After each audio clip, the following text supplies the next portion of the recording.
Let's watch Ted Cruz on CNN as he attempts to run defense for Trump and MAGA. And oh my God, is he really not good at this? He's definitely not the sharpest tool in the shed. I can see why his campaign fizzled as Trump surged in 2016. I mean, he has no charisma and little wit to back it up to go with that. So I thought that we could take this chance to intellectually punch down and debunk Ted Cruz's whole existence. The advice and consent is part of the Constitution. It's an important role.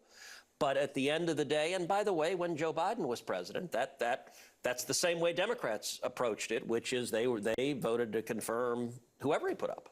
Yeah, well, and I know, with that, when we hear some Republicans saying, the president's entitled to his nominees, I've heard some people push back and say, well, we've seen Republicans vote against all of Biden's picks. You voted for against everyone except Lloyd Austin. Yeah, but look, I mean, a lot of Biden's picks, I think, were extreme. You look at someone like Merrick Garland. I think Merrick Garland has been the most partisan and political attorney general the country's ever seen. You look at someone like Alejandro Mayorkas, who opened up the border and caused an invasion at our southern border.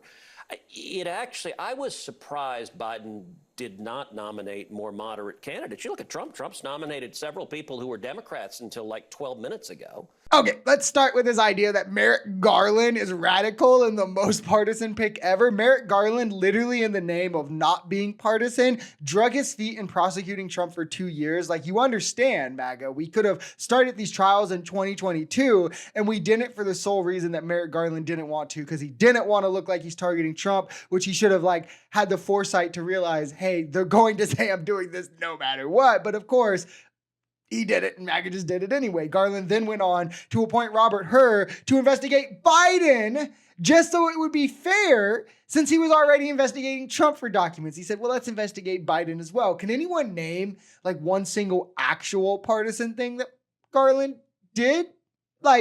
People at this point, it's bringing charges against Trump is a partisan thing. Bringing charges against someone who committed a crime is a partisan thing. Yet Republicans are the party of law and order. But what are we even doing, right? This idea that he can't prosecute Trump for legitimate crimes just because he's a Republican and Merrick Garland's a Democrat is incredibly stupid. We all understand this. And it's also what also is incredibly stupid is this Republican obsession with pretending they're converting Democrats.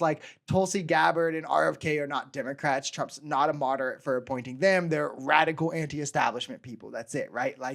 With Tulsi Gabbard, it's just she's pro-choice, right? Maybe socially they have some more liberal beliefs than the Mitt Romney types. But if we're talking foreign policy, economics, culture issues, all of these people clearly lean right. And again, it's also, I always like to point this out, that it's hilarious that when Democrats convert actual Republicans, or when actual Republicans, they don't even have to say, I'm going to support the Democrats. When they're just I don't support Trump, they're fake Republicans. But then Trump is appointing moderates and stealing real Democrats because he's appointing people like Tulsi and RFK who are just as radical as him and not Democrats by any stretch of the imagination. I mean, give me a break. One of the differences in the Republican Party, the Democrat Party has amazing message discipline. They vote together on everything over and over and over again.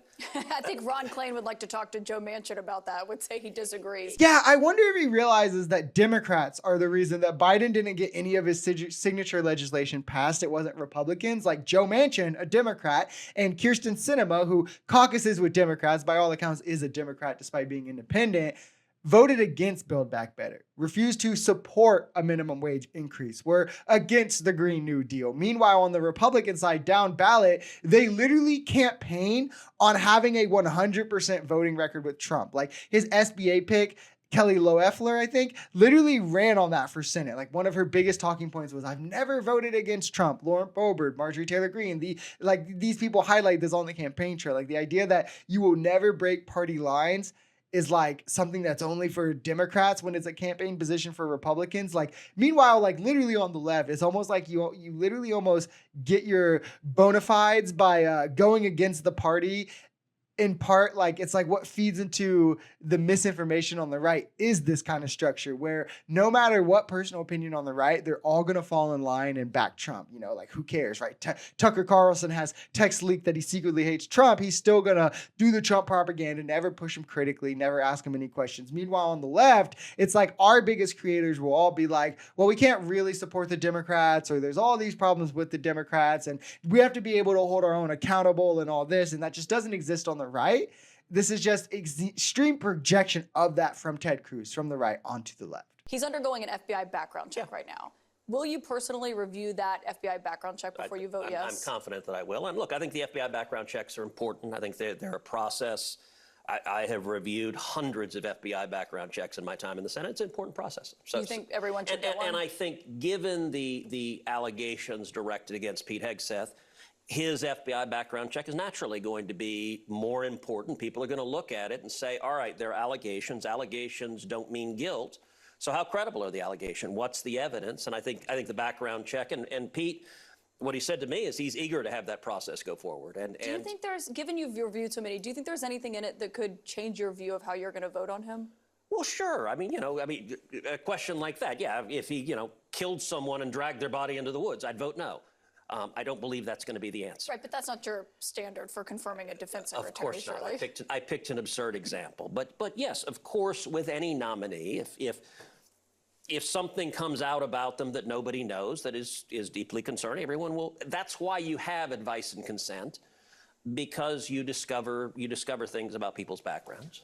And I mean, you could always have someone go and run the media cycle and try to pretend like they're moderate on this, like Ted Cruz. But the problem is you have MAGA saying that they shouldn't even have the FBI background checks, and that no matter what, that they're going to primary any Republican who votes against a Trump nominee. Like, this is scary stuff that's being normalized and pushed by the right. You have elected Republicans. It's not just like Twitter speak, like what the right likes to point to on the left, like a 10-follower Twitter account who's like a lefty or whatever, right? This is elected Republicans like Marjorie Taylor Greene with Trump cabinet members like Alon. You have conservative super PACs like Charlie Kirk's openly stating that they're all going to work together and spin to primary any Republican who votes against confirming any Trump pick, no questions asked, which obviously adds pressure for elected Republicans to just go along with whatever Trump wants rather than to adhere to them being the checks and balances and actually analyzing the merits of these reports and things like that. And while subtle, Ted Cruz here is also picking an extreme example for a reason, right? It's like psychologically getting your foot in the door with an extreme example, i.e. if he kills someone, then I would vote against him.